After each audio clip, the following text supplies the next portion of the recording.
20 мегаваттаар дутагдаад төвийн эрчим хүчний системээс эсвэл Оросоос худалдаж авах бол одоо өөр сонголт байхгүй тийм үү? Тийм. Тэр хэмжээний эрчим хүчийг төвийн эрчим хүчний энергетикийн системээс аавна гэсэн үг. Тэгээд цаашлаад одоо том станцууд юм уу эсвэл Оросын холбооны улсаас импортоор авнаа гэсэн үг бол. Танах байхгүй байсан бол үндсэндээ завхан говалтайхан нэгэнтээ эрчим хүчний дутагдaltaй байгаа болохоор тог тасрах, тог эрчим хүчээр хангахдахгүй байх эрсдэлтэй. Одоо мэдээж тэр урт шугам дээр гэмтэл гардаг насжилт өндөр.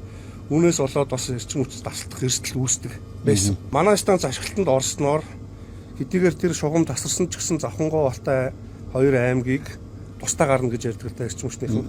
Тусдаа гараад энэ бүс нутгаа аваад үлдчих боломжтой. Үлдэж байгаа нь эрчим хүчний найдвартай ажиллагааг хангаж өгч байгаа. За бид нар одоо Завхан аймгийн Тосонгийн дулааны цахилгаанаас ирээд байна. Тосонгийн дулааны цахилгаан станцууд Завхан говьалтай аймгийн одоо нийт эрчим хүчний 80%-ийг өнөөдрийн байдлаар хангаж байгаа. Өөрөөр хэлэх юм бол одоо энэ дулааны цахилгаан станц баригдаагүй байсан бол Завхан аймаг говьалтай аймгийнхан цахилгаан эрчим хүчний одоо хангамж тасалдах ийм эрсдэлтэй ийм нөхцөл байдалтай байсан. Тийм болохоор одоо эрчим хүчийг одоо найдвартай тасалдахгүй хангахад энэ цахилгаан станц маш одоо том үүрэг хувь нэр оруулж байгаа. Энэ Тосонгийн дулааны цахилгаан станцыг барих одоо хөрөнгөний асуудлыг манай Цэрэн Фунцэг гишүүн маань шийдсэн. Өөрөөр хэлбэл JM Group энэ одоо компани хөрөнгө оруулж энэ сайхан одоо дулааны цахилгаан станцтай болж завханчууд, хаваалтаачууд одоо найдвартай эрчим хүчээр хангагдаж байгаа нь бол Цэрэн Фунцэг гишүүн одоо санаач хийсэн ажлаа одоо өрдөөн. Энэ станцыг 2 жил гаруй хугацаанд хувийн хэмжлэг барьсан. Өөрийнхөө хөрөнгөөр. Бид нар Монголын төр одоо 5 дугаар цахилгаан станцыг Улаанбаатар хотод барих гэж 20 жил ярьж байгаа. Миний хувьд одоо Эрдэнэ усан цахилгаан станцыг бас 20 жил ярьж 28 онд одоо үндсэндээ ашиглалтанд орох гэж байна. Ажлыг хэлсэн. Эрдэнэ усан цахилгаан станц 1968 оноос яригдж ирсэн. Үндсэндээ 50 гаруй жил одоо яригдж ажилд орж байгаа. Тийм болохоор хувийн хэмжлээ дэмжиж төр хувийн хэмжлэгээ хамтраад ажиллах юм бол энэ эрчим хүчний одоо тэр найдвартай тасалдахгүй байдлыг хангахад ийм одоо боломжууд байгаа. Энэ Тосонгийн дулааны цахилгаанаас харуулж байгаа. Дулаанаараа Тосон цэнгээс одоо сумын иргэдийг одоо бүрэн хангах ийм хүчин чадалтай.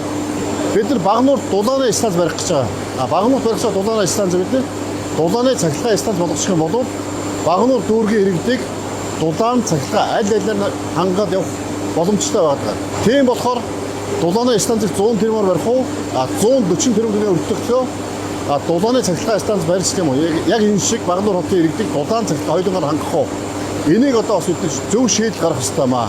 Ийм байдлаар Монгол улсын одоо эрчим хүчний найдвартай тогтвортой байдлыг хангахад эрчим хүчний тусгаар тогтнолоо бий болгоход хувийн хэмжлүүдэд дэмжсэн энэ дулааны цахилгаан станцууд сэргээгт эрчим хүчний тархамд их үүсрүүдийг маш яралтай барьж байгуулж байж Монгол улс эрчим хүчний тусгаар тогтнолыг олноо. Энэ тал дээр одоо монголчууд одоо бүгдээс аль болох улс төрчихгүй, аль болох төслүүдэд гацаахгүй, зогсоохгүй энэ асуудал шийдэх бол эрчим хүч хөгжлийн үндэс. Эрчим хүчний станцууд барьж эрчим хүчээр хангадаг болж бид нар үйлдвэрлэлийн асуудал ярина. Үйлдвэрлэл ярьж бид нар энэ одоо түүхийд бэлтгэн нэгж улс биш түүхийд хагас боловсруулдаг эцсийн бүтээгдэхүүн хийдэг.